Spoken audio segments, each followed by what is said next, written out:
Vayishev.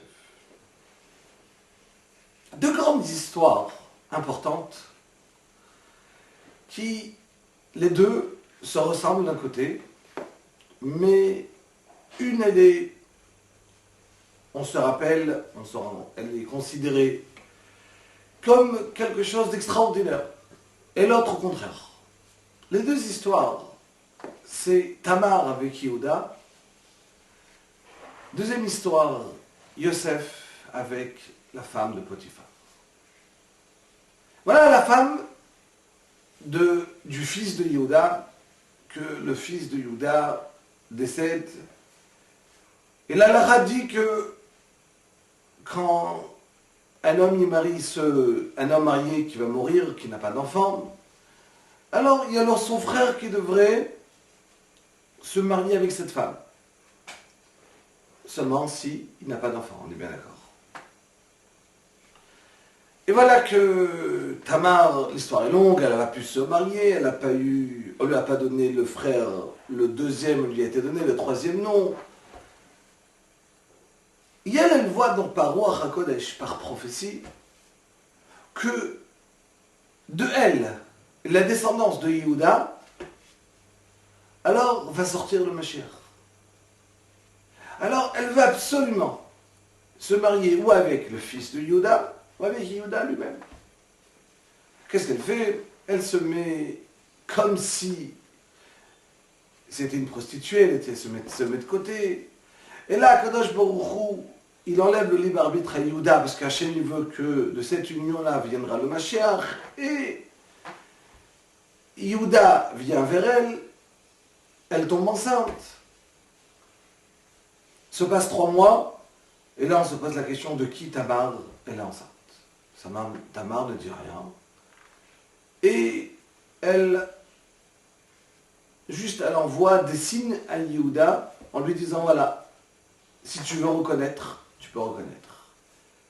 Si elle ne reconnaît pas. S'il ne reconnaît pas, elle est mise à mort. Mais la manière qu'elle s'est rapprochée de Yehuda, c'est pas la manière la plus belle. Quand même, Tamar va être appelée toujours la tzadeket. Car tout ce qu'elle a fait, c'était l'honneur d'Akadosh Baruch Hu. Et voilà, comme dans le paracha. Deuxième histoire. La femme de Potiphar, chaque jour, Yom, elle essaye d'accrocher Yosef pour avoir une relation avec lui. Et Yosef ne veut pas. Jusqu'à qu'un jour elle l'oblige, et que Yosef, quand il voit ce qui se passe, il est tout seul dans la maison, elle l'accroche par ses habits, il court dehors, il se sauve. Et Chazal nous dit, comment ça se fait que cette histoire, elle arrive juste après l'histoire de Tamar, pour te dire que de même que Tamar, la raison qu'elle a faite, c'était les Shem Shamaim, l'honneur d'Akadosh Baruch Hu, car elle savait qu'il y aurait une descendance du tzaddik de Yehuda. De même, la femme de Potiphar, elle avait vu qu'il y aurait entre Yosef et elle, ou sa descendance, il y aura ici des Shvatim, les tribus qui vont sortir. Mais elle s'est trompée. Elle croyait que c'était d'elle, en fait, compte, c'était de sa fille. Et en fait, compte, Yosef s'est marié avec sa fille à elle. Alors, comment ça se fait que elle est appelée la Risha, elle est appelée Racha, une mauvaise. Et Tamar, qui a pensé à faire du bien aussi, elle est appelée une tzadeket. En vérité, c'est la fin de l'histoire. C'est que Tamar, à la fin de l'histoire, elle était d'accord, quand elle a vu que ça ne marchait pas, elle était d'accord de mourir et de ne pas se donner et de perdre ses 2 enfants qu'elle avait. Elle était enceinte de jumeaux pour ne pas faire honte.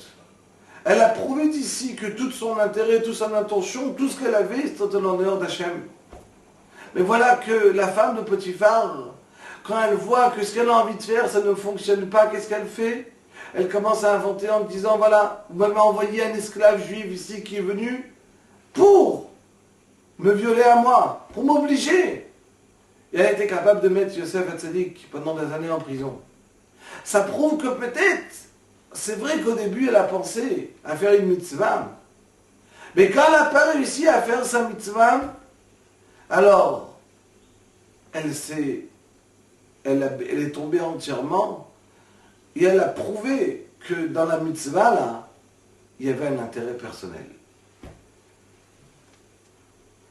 Et c'est ça que Yosef, il a montré que lui, d'un côté, tout ce que lui faisait, c'était entièrement en l'honneur d'Akadosh Baruch Hu. Et c'est ainsi, c'est la raison que lui, il a réussi. C'est comme ça que la Torah, elle témoigne sur Yosef. Bechal Asher Oseh, Hashem Matzliach. Car Yosef, où il partait, il disait le mot Baruch Hashem, Be'ezrat Hashem, avec l'aide d'Hashem. Il remerciait Akadosh Baruch Hu. Il demandait à Akadosh Baruch Hu chaque fois, il demandait une prière. Quand Paro il appelle pour après qu'il ait rêvé, il va lui dire viens. Yosef, il lui dit c'est Akadosh Baruch Hu qui s'est dévoilé des rêves. Qui va te donner l'explication, c'est pas moi. Je suis juste l'interprète d'Akadosh Baruch Hu. C'est tout, pas plus. Donc, apprenons d'ici que quand on va revoir, qu'on va avoir une envie, même si on a envie de faire les Shem Shemaim, alors, quand on ne réussit pas, alors, comment on va fonctionner, comment on va le prendre.